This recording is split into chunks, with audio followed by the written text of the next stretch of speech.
सास पार्ट 2। अब तक आपने सुना कि कावेरी जी अपनी तीनों बेटियों ईशा, मोहिनी और सुहाना की शादी 3 घर जमाई लड़कों के साथ करवा देती है। उन्हें लगता है कि ये लड़के शायद घर का कामकाज संभाल लेंगे, लेकिन उनके तीनों घर जमाई बहुत आलसी थे। वो नौकरी भी नहीं करते थे और बाहर का काम भी नहीं।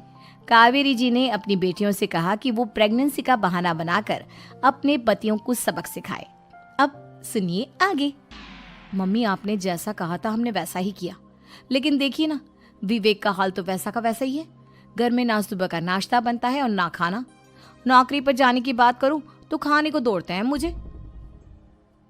हाँ मम्मी, मैंने भी सुमित को कितनी बार कहा कि अगर नौकरी नहीं करनी तो कोई छोटी सी दुकान ही खोल लो। घर का खर्चा कैसे चलेगा? देखो, दोपहर के 12 बजने आए और जनाब अभी तक सो रहे हैं। हाँ मम्मी, ईशा और सुहाना ठीक कहती हैं। अविनाश का भी यही हाल है। जब मैंने अपनी प्रेगनेंसी के बारे में कहा तो मुझसे कहने लगा, अरे दूसरी लड़कियां तो 9-9 महीने तक नौकरी करती है, बस डिलीवरी के टाइम छुट्टी लेती है।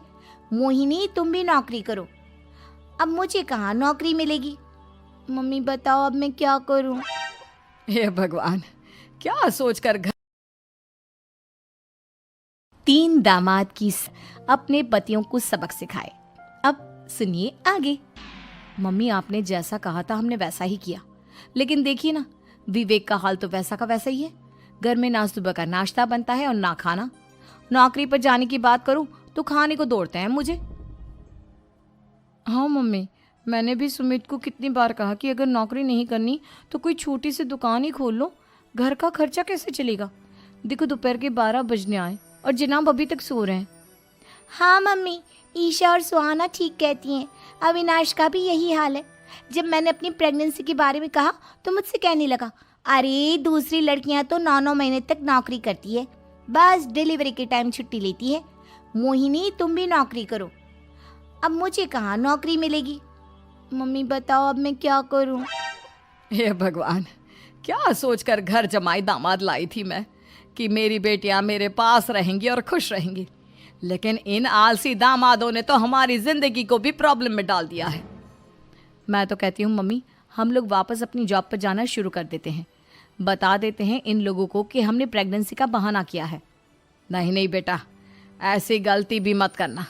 अगर तुमने ऐसा किया तो इन तीनों की आदत और ख़राब हो जाएगी। अरे आज नहीं तो कल कभी तो तुम प्रेग्नेंट होगी, तब वापस यही प्रॉब्लम आएगी। तब क्या करोगी तुम तीनों? हाँ मम्मी, आपकी बात तो बिल्कुल सही है। इन लोगों को तो सुधारना ही पड़ेगा। लेकिन कैसे? अपने बच्चों के आने की खबर सुनकर भी इन लोगों पर कोई असर नहीं हो रहा। पैसे कमाने के लिए घर से बाहर निकलना ही नहीं चाहते ये तीनों। अब मेरे दिमाग में एक प्लान आया है। तुम तीनों चिंता मत करो, उन तीनों को बुलाओ, फिर मैं बात करती हूँ। थोड़ी देर बाद कावेरी जी अपने तीनों दामादों को सामने बुलाकर अपनी बात कहना शुरू करती हैं।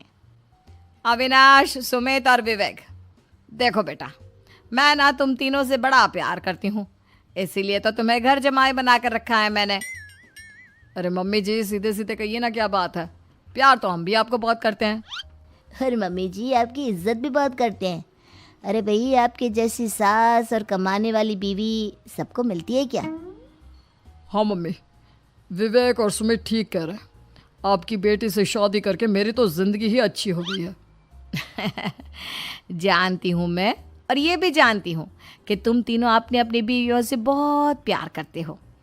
बेटा, बात ऐसी है कि हमारे कुल गुरु ने कहा है कि प्रेग्नेंट होने के बाद मेरी तीनों बेटियां शुरू के 4 महीने हमारे गांव में जाकर रहेगी, जहां मेरे चाचा जी रहते हैं।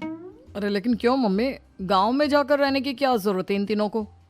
वो क्या है ना बेटा, हमारे परिवार को एक श्राप है। अगर मेरी बेटियों ने यहाँ पर बच्चा पैदा करने की कोशिश की तो उनके बच्चों को कुछ भी हो सकता है। इसलिए अब से लेकर 4 महीने पूरे होने तक इन्हें गांव वाले घर में रहना पड़ेगा। हाँ, तो इसमें प्रॉब्लम क्या है मम्मी जी? हम भी वहाँ जाकर रहेंगे, पिकनिक मनाएंगे। अरे भाई, बीवी जहाँ हम भी वहाँ। हाँ यार, आइडिया तो बहुत अच्छा है। शहर की ज़िंदगी में रह रहकर परेशान हो चुके हैं, अब कुछ दिन गांव में बिताएंगे। तुम लोग समझने की कोशिश क्यों नहीं करते? तुम में से कोई भी वहाँ नहीं जा सकता, और मैं यहाँ रहूँगी ना तुम तीनों के साथ।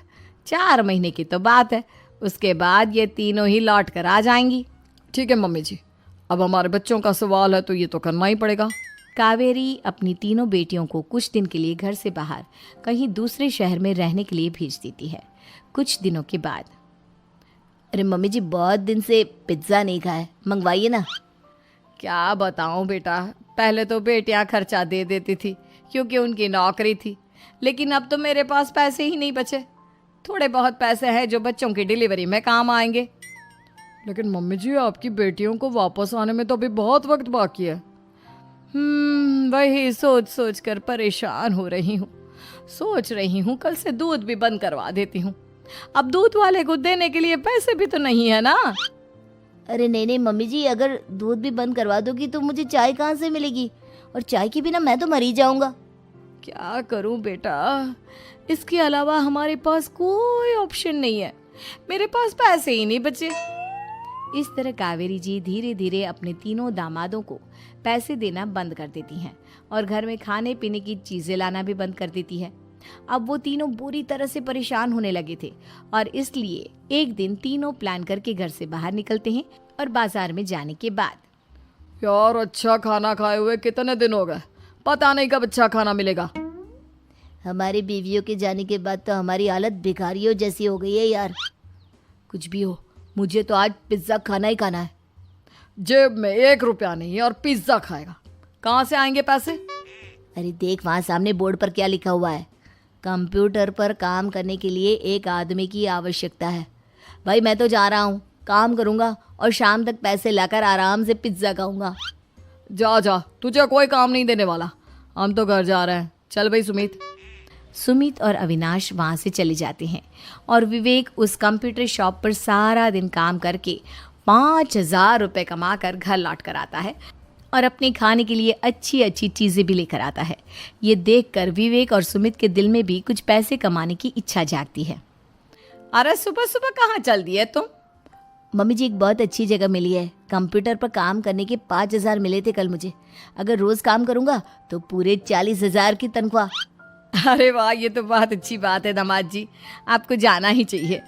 सुमित और अविनाश विवेक को इस तरह तरक्की करते देखकर परेशान हो जाते हैं और वो दोनों भी काम की तलाश में निकल पड़ते हैं। धीरे धीरे उन दोनों को भी काम मिल जाता है। अब कावेरी के तीनों दामाद छोटी मोटी नौकरी करके अच्छा पैसा कमाने लगे थे। एक दिन कावेरी उन्हें अपने पास बुलाती हैं। अरे वाह, विवेक 40,000 कमा लेता है, अविनाश 60,000 और सुमित तुम भी 40,000 के आसपास कमा ही लेते हो। कुल मिलाकर तुम अच्छे खासे पैसे कमा रहे हो बेटा। हाँ मम्मी जी, बहुत मज़ा आता है जब महीने के एंड में मोटी रकम हाथ में आती है। पूछिए मत मम्मी जी, घर में रहकर रोटी बना बना कर और तो जैसा महसूस होने लगा था मुझे तो। हाँ बेटा, तुम तीनों की बात तो बिल्कुल ठीक है। और जानते हो, अब तुम तीनों की पत्नियां भी वापस लौट कर आने वाली है। लेकिन मम्मी जी अभी तो उन्हें गए सिर्फ 2 महीने हुए हैं, आपने तो कहा था वो 4 महीने के बाद लौट कर आएंगी। ऐसा कुछ नहीं है बेटा, मैं सिर्फ तुम तीनों को सबक सिखाना चाहती थी कि आदमी घर में बैठकर बीवी की कमाई खाता हुआ अच्छा नहीं लगता। इस दुनिया में हर इंसान को मेहनत करनी चाहिए, काम करना चाहिए, चाहे वो औरत हो या आदमी, ताकि अपने परिवार को संभाल सके। कावेरी की बात सुनकर उन तीनों को अपनी गलती का एहसास होता है और कावेरी उन्हें सच बता देती है कि ईशा, सुहाना और मोहिनी शहर में ही कहीं दूसरी जगह रह रहे थे। शाम के वक्त उन तीनों की पत्नियां लौट कर आ जाती है और कावेरी जी का परिवार एक खुशहाल परिवार की तरह रहने